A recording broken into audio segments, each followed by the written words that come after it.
it here. It's time to face my fears that what we had is gone.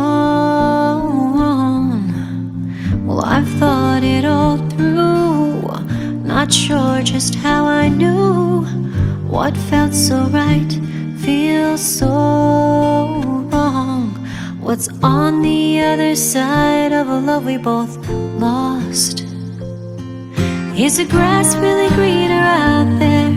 I wish we both could know before we risk it all and try to just let go.